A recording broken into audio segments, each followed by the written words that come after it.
On today's World Insight, likely light at the end of the tunnel over China-India border tensions, the prospects and how commander-level talks are panning out, and a lifeline, fashion houses in distress.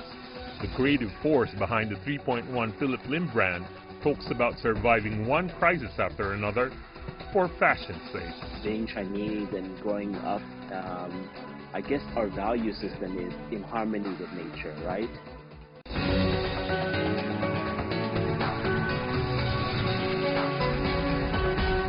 Here is our host, Tian Wei. Hello and welcome to World Insight. I'm Tian Wei in Beijing. Chinese and Indian military officials held the sixth round of commander-level talks on Monday. The two sides exchanged views on keeping the peace along the line of actual control between China and India. They also agreed to steps steering away from misunderstanding and miscalculation, stop adding troops to the front line, and refrain from taking any actions that may complicate the current situation. So what more could the two neighboring nations do to jointly secure border areas? Let's loop in our panelists.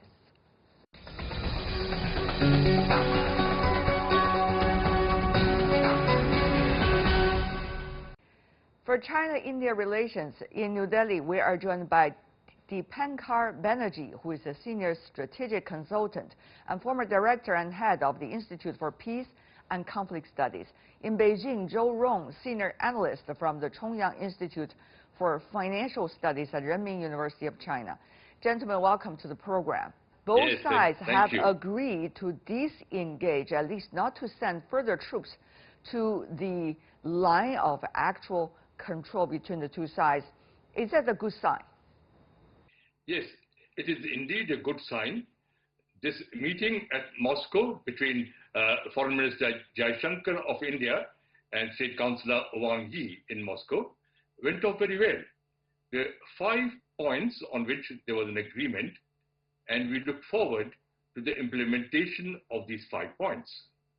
Mr. Zhou, your take from China's perspective. Yeah. I really think it's a very sound, very positive information. And what we want to see is to try to implement the common sense between the two foreign ministers and the two defense ministers. Actually, we want India to fully implement their promises. China, of course, have no problem to implement its promises. China will fully obey its what they promised to India. Hopefully, India will do the same thing to China. Okay. Now, Mr. Zhou and Mr. Banerjee, both of you know very well the region we're talking about are likely to welcome its annual winter very soon. Now, the temperature in that area could reach as low as 60 degrees below zero, which means stationing huge amount of troops in that region for any party will be extremely challenging. At this point, will the two sides, do you think, follow up with their promises? The meeting was held at the Corps Commander level, 3-star, 2-star general level in Moldo in Ladakh, and further discussions have taken place. India remains committed to fulfilling and implementing these 5 points. We must not allow the differences between our two sides to become permanent and become disputes. But I think it is time, guys. First, of course, no new forces must be inducted into this region at present, and then begin a process of disengagement of the forces which are actually deployed in this region. Mr. Zhou, step by step, yes. How is likely China going to do it? Mr. Banerjee talked about the Indian side. What about China's side? Tension temperature between India and China, the relationship, should also calm down. For winter, the soldiers should not die from the cold and also should not die from the fighting. So both sides should fully and seriously implement their promises or their consensus. I'm sure for China's side, we are very confident China will fully obey what they said. Now, Mr. Banerjee, from the Indian side, there has been interesting mixed messages coming from the administrative branch of the government and also from the military. We know that there are nuances between the two sides in India. So how should we understand the backdrop of the promise made by the military? And once made by the military, how likely they are going to be implemented? And what's likely to be the interactions between the military side and the current administration regarding that? There is no difference between either the military side or the civil foreign ministry side. Now, for example, in this meeting that took place at Moldo in Ladakh, a senior official from the Ministry of Foreign Affairs, External Affairs in India, was also present in this general level talks.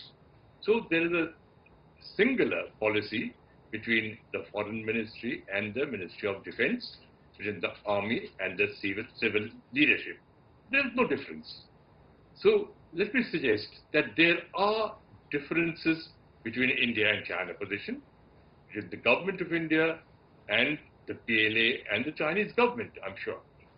And so we should both continue our dialogue and discussion based on these 5 principles that both the ministers have agreed to in Moscow, and begin to implement that in sincerity and in complete trust to each other. Mr. Zhou, Mr. Mr. Banerjee certainly Yes. stated his point from the India's perspective and angle. I'm sure the Chinese dispute the reasons of the clash. Tell me more about what the Chinese stance is regarding the reasons and the causes of the conflict, and also how do you see the possibility of the Indian side coming together regarding implementation? I think China does not have any single ambitions towards occupying any single inch of Indian territory. There's no such kind of saying. For Indian side, we could not just understand mine is mine, what I think yours is mine. So this kind of way of thinking should not be acceptable. I'm sure the dialogue, as our Indian friends said, is the only way to solve the problem, to resolve the conflict. So the Indian side should just de-escalate the tension, especially from India, not just regard China as enemy. Remember, for the last 2 years, there's 2 summits between China and India. President Xi Jinping and the Prime Minister Modi, they have very, very sincere and friendly talk. We should continue to follow the spirit of the summit. Go ahead, Mr. Banerjee. Yes. Now, Yes. this is largely what the Indian side also feels. Now, Deng Xiaoping had laid down in 1988 that we should finalize our border arrangements until such time, border between our 2 countries, and till such time as that happens, we should proceed to maintain peace and tranquility in our border areas. Now, it is more than 20 years since then. It is time that we seriously, both of us, both sides, discuss the border area serious manner and resolve this situation. Currently, the border is divided by a line of actual control, what we call in China, in English, as the line of actual control. Now, there should be a clarity regarding that. Both sides should sit down together and agree on this line at the earliest. Once that is agreed upon, then we have had good proposals, firstly from Chinese side in 1996, regarding major significant military confidence building measures. So once the line of actual control is agreed upon, we can implement those confidence building measures between both sides and build more interaction between the PLA and the Indian Army so that trust and confidence builds up both between the two militaries and between both countries. Okay. Yes. Mr. Zhou. Let's say very important year of 2020. This year is the 70 years anniversary of the People's Republic of China and India established the official diplomatic tie. This is one. And this year, I suppose it should be the 65 years of your first Prime Minister, Indian Prime Minister Nehru, visit China. And this year is also very important. Remember that is both China and India are the largest developing countries in the world. Our two countries' population just take about 40% of the 7 billion population of the world. We all together, we have the 2.8 billion. And also, we both are the key member of the BRICS as well as SCO. We have every reason for better and maintain a good relationship. And we have every reason to have a very friendly army, military towards each other. So for this case, if India and China both think about how good we should be, then I suppose the relation will be improved in the later. Mr. Zhou, there is concern from the Chinese side, if I understand right, correct me if I'm wrong, that there might be the danger of the quote-unquote a third-party involvement, namely the United States. As we know, China and U.S. are in somewhat kinds of a geopolitical competition, if not a rivalry, at least for now. The rhetoric from Washington certainly goes that way. So how big a danger does China see in terms of the India side vulnerable to interference by Washington in this regard, which should be remaining as a bilateral issue when it's a border issue? Yes, this is a very, very tough question. Let's say this way.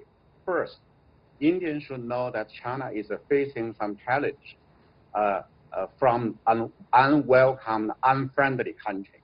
We all know that. And they do a lot of skirmish in South China Sea, as well as Taiwan Strait, or something like that. And for this case, if Indians do some similar things in the border between China and India, what do you think Chinese ordinary people think about India? So I suppose our Indian friends know that. For this case, India should have a peaceful, very friendly attitude towards China rather than opposite. Mr. Banerjee, is there a danger of a third-party involvement? India and China are two ancient civilizations, two large countries. In our bilateral relations, there is no scope, no space for any third party to get involved. Very good. And let me assure my Chinese friends that in this case, yes, President Trump quite often comes out and says he's looking for a Nobel Peace Prize, and suppose he can make India and China talk together, he thinks he'll get a Nobel Peace Prize, and he makes statements like that. But both my country and both your country have said that we can sort out this issue among ourselves. However, if you look at global issues, these become larger multilateral issues in which the whole world gets involved. Now that, of course, is not in our hands, not in your hands, not in our hands. It's an international affair. So that will depend upon the international rules, regulations, etc., and for a resolution. See, in our case, in these 5 points that have been laid out in Moscow, firstly, what we should do is, as per those 5 points, disengage our forces now, currently, in this sector, and also in the other eastern sector of India and eastern sector for China, also in the border area. Having said that, though, Mr. Zhou, earlier Mr. Banerjee already clearly indicated what might be the step-by-step approach from India's perspective in terms of reaching an agreement with China regarding border and the future of peace along the current line of actual control.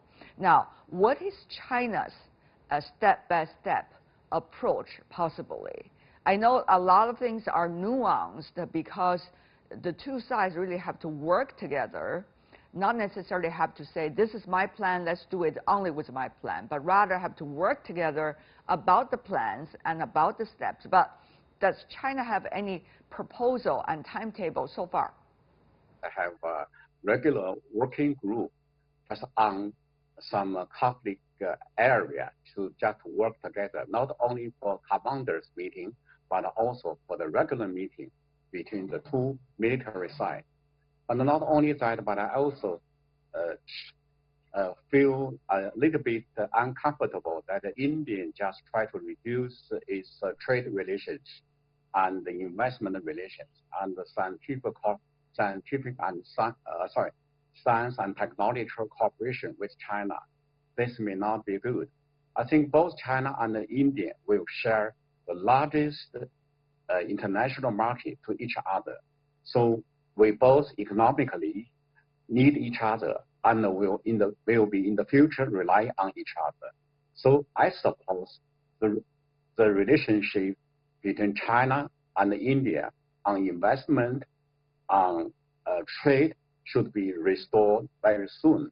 And hopefully that the little conflict, I can say skirmish, cannot influence the comprehensive strategic partnership. We are very different from other countries. If the two countries with a strategic partnership have a conflict, that would be very laughable, very ridiculous. Both of you gentlemen seem to indicate there needs to be step-by-step approaches by both sides to build up more confidence and trust in one another. Having said that, though, my final question for both of you. How will the two countries be able to avoid the manipulation as a result of the ongoing geopolitics, including that between China and the United States, and the U.S. strategy trying to divide the world between two teams, quote-unquote, those with China and those with the U.S., and also the challenges of COVID-19, which is an unprecedented health problem the world is facing altogether. How would the two sides be able to avoid manipulations from these two possibilities? Mr. Zhou first, please, and then Mr. Banerjee. For this case, hopefully, Indian government may focus its attention to domestic matters. Hopefully, we take this opportunity to have a more dialogue, such as the hotline between the two summits and some other, some junior levels. We can have a hotline dialogue and a hotline conversation, just try to control any kind of crisis happen, or something like good before conflict happened. So that, I think, will be a very good step. And in the future, the instrument will be very regular, very meaningful, very effective. I see. So that probably would only happen more people to people after the COVID-19 becomes less a problem, because now it's a big problem facing all of us and beyond borders.